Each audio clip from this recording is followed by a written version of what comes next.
कि यहाँ black board पर कुछ आकृतियां बनी हुई है, दिख रही है? Yes sir. क्या इनको आपको नाम पता है? Yes sir. अब बताइए इस आकृति का क्या नाम है? त्रिभुज। और इसका क्या नाम है? आयत। और इसका नाम वर्ग। वर्ग है। त्रिभुज में कितनी भुजाएं हैं? 3। आयत में कितनी भुजाएं हैं? 4। और वर्ग में 4। ठीक है ना? इसमें आयत में ये होती है लंबाई और ये होती है चौड़ाई। ठीक है, दो चीज हो गई, क्या हो गई? लंबाई और चौड़ाई। इनको हम विमाएं या आयाम बोलते हैं। क्या बोलते हैं? आयाम। इन्हीं से बोलते हैं डायमेंशन। तो आज इसमें कितने विमाएं हैं? दो, लंबाई और दो विमाएं हैं, इसलिए हम बोलते हैं इस प्रकार की आकृति को द्विआयामी आकृतियां। क्या बोलते हैं? द्विआयामी आकृतियां। क्या इसका एक नाम और भी है? द्विविमीय आकृतियां। द्विविमीय आकृतियां। जिसे हम शॉर्ट में बोलते हैं 2D आकृतियां। क्या बोलते हैं? 2D आकृतियां। ठीक है ना? तो जिसमें दो विमाएं होती है उसको बोलते हैं 2D। जैसे ये आप देख रहे हैं ब्लैक बोर्ड, देख रहे हैं ना? तो ब्लैक बोर्ड कैसी आकृति है? 2D है, 3D है। क्या है? 2D। क्योंकि इसमें लंबाई और चौड़ाई है, किसी चीज नहीं है। 3 चीज होगी, लंबाई, चौड़ाई और ऊंचाई या मोटाई। तो उसे हम कहते हैं 3D आकृतियां। जैसे आप देख रहे हैं घन, घनाभ, शंकु और बेलन, ये 3D आकृतियां हैं। कौन सी आकृतियां हैं? 3D। क्योंकि इनमें 3 विमाएं होती है। देखिए ये क्या है? डस्टर है। आप बताओ कि डस्टर 2D है या 3D है? 3D है। क्यों है 3D? क्योंकि इसमें लंबाई भी है, चौड़ाई भी है और इसकी मोटाई भी है। ठीक है, ये हुई मोटाई। क्यों ना? इस प्रकार से 3 विमाएं हैं, इसलिए हम बोलते हैं त्रिविमीय आकृतियां या त्रिआयामी आकृतियां, जिसे शॉर्ट में समझने के लिए हम बोलते हैं 3D आकृति। ठीक है ना? अब देखिए, अब ये 3D आकृतियों को हम नेट के द्वारा समझने का प्रयास करते हैं। देखिए ये आकृतियां देख रहे हैं आप, कागज है ना? आपकी जो कॉपी है उसका कागज एक पेज निकाल लिया आपने, तो उसका पेज इसके यहाँ दिखता है, मतलब आयत के समान दिखता है। तो उसका एक पेज जो है वह है 2D। क्या है? 2D। ठीक है ना? चलिए अब ये आप देख रहे हैं, मैं आपके सामने दिखा रहा हूँ, है ना? आप देख रहे हैं अब ये एक कागज है, ठीक है? आप सामने से आप देखेंगे ये दिखेगा 2D, क्योंकि इसमें लंबाई और चौड़ाई, ठीक है? अब इसी कागज के सहारे मैं एक आकृति बनाऊंगा और फिर आपको पहचानना है कि वह आकृति 2D है या 3D। देखिए, और इस प्रकार की जो आकृति बनेगी उसका नाम आपको बताना है। आप बताओ इस आकृति का नाम क्या है? घन। इस आकृति का नाम क्या है? क्या नाम है? घन। आप बताओ कि घन 2D है या 3D है?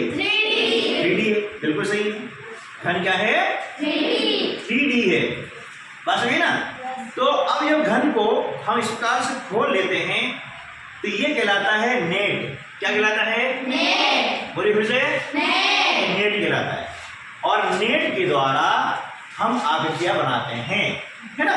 एक बार देखें फिर से, इस प्रकार बनाया हमने, है ना? क्या बन गया ये? बोलो फिर से। घन। अब घन में देखो कितने फलक होते हैं, ये कहलाता है फलक कहलाता है। क्या कहलाएगा ये? फलक। गिनो इसमें कितने? 1 2 3 4 5 और 6। कितने फलक हैं? 6 फलक है बेटा, है ना? ये क्या हो गया है? घन। चलिए एक अगमा और लेते हैं। देखिए आपके सामने ये, इसे क्या बोलेंगे? नेट। क्या नाम इसका? नेट। इसे क्या बोलेंगे? नेट। अब इस नेट के द्वारा अनुमान लगाओ कि कौन से आकृति बन सकती है। नहीं? चलिए अब हम देखते हैं, बता पाएंगे इस नेट के द्वारा कौन सी आकृति बनेगी? अनुमान लगा सकते हैं आप? नहीं लगा पा रहे? चलिए कोई बात नहीं। अब ध्यान से देखिएगा कि मैं इससे के द्वारा कौन से आकृति बना रहा हूं। कौन सी बनी? Very good. क्या बनी? घनाभ। अब घनाभ में भी देखिए कितने फलक हैं? 6। कितने फलक हैं? 6 है ना। एक पीछे गया 2 3 4 5 और 6। ये 6 फलक हो गए, है ना। ये कहलाती नेट। चलिए अब एक और हम देते हैं। ये देखिए, ठीक है। अब अनुमान लगाइए आप कि इस नेट के द्वारा कौन सी आकृति बनेगी? बेलन। Very good. ताली आज करिए जरा। बहुत बढ़िया। क्या बनेगी बेटा? बेलन। अब देखिए इस प्रकार से हम इसको घुमाते हैं। ये ऊपर का ढक्कन लगाया और नीचे इसका पेदा, है ना, ये बेस कहलाता है। हो गया ना। क्या बन गई? आप बताइए कि बेलन कौन से आकृति है? 2D या 3D? 3D। कौन सी आकृति है? 3D। आप समझ आए बेटा? 2D। यदि मान लिया जाए इसको हम इस प्रकार से हटा देते हैं। आप बताइए ये आकृति कैसी है? 2D या 3D? 2D। कौन सी आकृति है? 2D। क्योंकि ये एक आयताकार है। ये जो कागज है कैसा है? आयत के आकार का है। अब आयत में केवल लंबाई और चौड़ाई होती है बेटा। ये कहलाती विमाएं। क्या कहलाती है? विमाएं। तो विमाएं हैं, लंबाई और चौड़ाई। इसलिए हम कहते हैं इसको द्विविमीय आकृतियां या द्विआयामी आकृतियां। और शॉर्ट में बोलने के लिए हम इसको कहते हैं 2D। क्या होते हैं? 2D। यानी 2 डायमेंशंस, है ना। क्या बोलेंगे? 2 डायमेंशन यानी 2D बोलते हैं। बस हुई है। और इसके अंदर जब इस प्रकार से आकृति बन जाती है, यानी ये जो आयत है इसको हम घुमा देते हैं, है ना। क्या बन गया? ये बेलन। क्या बन गया बेटा? ये ऊपर ढक्कन हो गया है और ये नीचे का ढक्कन हो गया है। ये हो गया ठोस बेलन हो गया। क्या हो गया? ये ठोस बेलन। बंद कर दिया हमने, है ना। ये बेलन हो गया 3D आकृति। कौन से हो गए बेटा? 3D आकृतियां। समझ नहीं आया? आप जान सकते हो ना कि 2D आकृति कैसे होती है और 3D कैसे होती है। ठीक है। चलिए अब और हम नेट लेते हैं। अब देखिए ये नेट है। अब इस नेट के द्वारा आप कौन सी आकृति बना सकते हैं? सोचो। चलिए हाँ, क्या बोला? Very good. सुबह में क्या होता है? शंकु। देखिए इससे हम शंकु बना सकते हैं। कैसे? इसको हम घुमाएंगे और इस प्रकार से मिला देंगे, है ना। और ऊपर से ये रख दिया। क्या बन गया बेटा? शंकु। देखिए ऐसे हो गया शंकु। हो गया। इसे क्या बोलेंगे? शंकु। और इंग्लिश में इसको बोलते हैं हम कोन। क्या बोलेंगे? कोन। ठीक है ना। चलिए अब इसके बाद में ये नेट है। इस नेट के द्वारा भी हम आकृति बना सकते हैं, है ना। कौन से बनाएंगे? देखिए अब इस प्रकार की आकृति का नाम क्या है? ये त्रिभुज है बेटा, लेकिन पूरी आकृति का नाम है प्रिज्म। क्या नाम है? प्रिज्म। अब बताओ ये प्रिज्म 2D है या 3D है? 3D है। बिल्कुल सही जवाब। क्या है ये? 3D। अब समझा ना कि 2D और 3D में क्या अंतर है।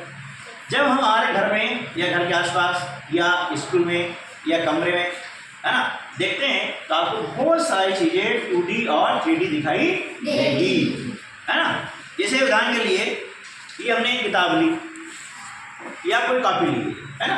अब कॉपी का जो हिस्सा आपको दिख रहा है ये वाला हिस्सा 2D है या 3D है? 2D सामने दिख रहा है, ये 2D है। लेकिन हम पूरी किताब की बात करेंगे तो क्या हो जाएगी? वो 3D। क्योंकि किताब में लंबाई चौड़ाई के साथ साथ में उससे क्या मोटाई भी बेटा, है ना। बात सही ना। तो इस प्रकार से ये जो होते हैं कोई भी आकृति है, जब उस आकृति को पूरा हम खोल लेते हैं तो उस भाग को हम बोलते हैं नेट। क्या बोलते हैं? नेट। और इस नेट के द्वारा हम जो है इन आकृतियों को पुनः बना सकते हैं। ऐसा देखिए ये भी आपका क्या है? पिरामिड है। क्या है ये? पिरामिड। इसको बोलते हैं हम पिरामिड बोलते हैं, है ना। और एक और नेट मेरे पास में है, ठीक है ना। इसको यदि हम इस प्रकार से बनाएंगे तो ये भी एक बन जाता है पिरामिड, लेकिन इसका ये कहलाता है ट्रायंगुलर बेस पिरामिड कहलाता है ना। क्योंकि इसमें क्या होता है सभी दो त्रिभुज दिख रहा है, देख रहे ना, ये सारे त्रिभुज हैं, ठीक है। तो ये कहलाएगा ट्रायंगल बेस पिरामिड, ठीक है। तो इस प्रकार से हम हमारे दैनिक जीवन में 2D आकृतियां और 3D आकृति की पहचान कर सकते हैं।